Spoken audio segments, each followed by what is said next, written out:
উপস্থিত সকল অতিথিবৃন্দ, যারা আজকের এই সুন্দর আয়োজন করেছেন, উপস্থিত দাদারা, দিদিরা, কাকারা, কাকিরা এবং মুসলমান ভাই বোনেরা যারা আছেন, সবাইকে আমার অন্তরের অন্তঃস্থল থেকে ভীষণ রকম ভালোবাসা। আজকের এই মতুয়া সম্মেলনে আমি উপস্থিত হতে পেরে ভীষণ আনন্দিত এবং গর্বিত বোধ করছি।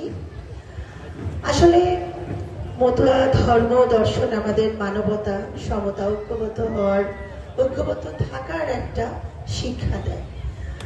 আমি মনে করি এই শিক্ষা, এই সম্প্রদায়ের মূল শক্তি হলো ঐক্য, নৈতিকতা, সমাজ উন্নয়নের একটি অঙ্গীকার।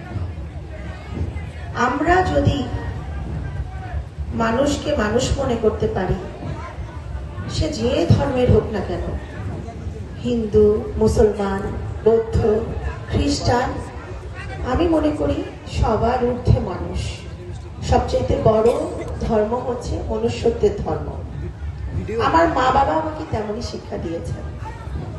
আমি যখন নির্বাচনের আগে বিভিন্ন জায়গায় গিয়েছি, আমি বেশিরভাগ সময় কিন্তু আমি হিন্দু সম্প্রদায়ের দাদাদের, কাকাদের, দিদিদের সাথেই আমি বেশিরভাগ গণসংযোগ করেছি। তখন আমার এখানে যেই একটা দৃঢ় একটা শক্তি দেখেছি সবার মধ্যে, যে ঐক্যবদ্ধ একটা মানবতা, মানবিকতা দেখেছি, এটা দেখে আমার ভীষণ ভালো লেগেছে। এবং সত্যি আপনাদের একমাত্র আপনাদের কঠোর পরিশ্রমে, আপনাদের সহযোগিতায় আমরা জয়যুক্ত হতে পেরেছি। আপনাদের এলাকার সন্তান জনাব সেলিমুজ্জামান সেলিম সংসদ সদস্য হতে পেরেছেন, এবং তিনি প্রথম যেদিন কথা বলেছেন সংসদে, তখন কিন্তু গোপালগঞ্জের কথাই বলেছেন, যে অন্য সবকটা জেলার মতো আমার গোপালগঞ্জ একটা জেলা, এই জেলাকে অন্য জেলা ভাবার কোনো মানে নেই। বিশেষ করে নিম্ন বর্ণের লোকদের জন্য, সেটা হিন্দু নয়, বৌদ্ধ নয়, খ্রিস্টান নয়, মুসলিম নয়, সকল ধর্মের লোকদের জন্য তিনি নিবেদিত প্রাণ ছিলেন। শিক্ষার ক্ষেত্রে তার জাগরণ শুধু হিন্দুদের মধ্যে আমি সেটা বলবো না, আমি বলবো সব ধর্মের লোকদের মধ্যে, মুসলিম ধর্মের। এবং তিনি প্রথম তার শিক্ষা জীবন শুরু করেছিলেন এবং একটা মত লোক থেকে। এবং তিনি শুধু শিক্ষার ক্ষেত্রে বলবো না, সমাজে বিভিন্ন মেনে চলার চেষ্টা করি। তার দ্বাদশ আকার মধ্যে প্রথম আকারটি হচ্ছে সদা সত্য কথা বলিবে। এই যে সদা সত্য কথা বলিবে, এটা কিন্তু প্রত্যেক ধর্মের কথা। সত্য কথার মধ্যে আমরা যদি থাকি, তাহলে কিন্তু আমাদের কখনোই কোনো খারাপ কাজ আমাদের মধ্যে আসবে না। কারণ আমি সত্য বলছি, খারাপ কিভাবে আমার মধ্যে আসবে?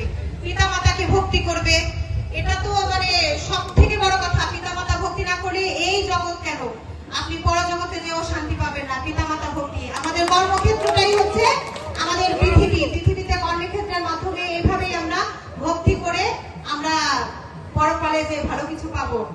স্বরূপে দমন করিবে, পরস্ত্রীকে মাতৃজ্ঞান করিবে, এই যে কথাটা আমার সব থেকে বেশি পছন্দ। পরস্ত্রীকে মাতৃজ্ঞান করিলে কখনোই সমাজে আমার মনে হয় না কোনো খারাপ কর্ম হবে। এরপরে হাতে কাম মুখে নাম করিবে, এই যে কথাটি, হাতে কাম মুখে নাম, শুধু কি আপনারা করবেন? না, আমার জন্য প্রযোজ্য। কেন? আমি মুসলিম হিসেবে আমি আমার ধর্মের কথা বলবো, আপনি আপনার হরি নাম করবেন, আমি মুসলিম হিসেবে আমি আমার নাম করবো। আমি করি তাই, আমি আমার কাজের মাধ্যমে আমি কিন্তু যখন কাজ করি আমি কিন্তু বিভিন্ন সূরা কেরাত পড়তে থাকি। আপনারাও নিশ্চয়ই এরকম করেন মায়েরা, আমি জানি সবাই। আমি এই জন্যই মতুয়া, আমি নিজেকে মতুয়া হিসেবে পরিচয় দিই, কারণ আমি মতুয়া ধর্মের এই যে মতবাদগুলো, এগুলো আমি মেনে চলি, যে কারণে মেনে চলার চেষ্টা করি। জানি না কতটুকু মানতে পারি। আর আপনাদের সম্মানে এসেছি আমাদের সেলিমুজ্জামান সেলিম ভাই, আমি ওনার ছোট বোন হিসেবে আমি অনেক কাজ করেছি ওনার জন্য। আমি ভাই চাকরি নিয়ে কোনো ভয় করি নাই। উনি অত্যন্ত ভালো মনের একজন মানুষ এবং হিন্দু সম্প্রদায়ের সকল লোকের জন্য নিবেদিত প্রাণ। তিনি আপনাদের জন্যই কাজ করবেন। আমি সবাইকে কথা দিয়েছিলাম বিভিন্ন অনুষ্ঠানে, এবং আপনাদের জন্য যত কিছু সম্ভব আপনাদের জন্য করবেন।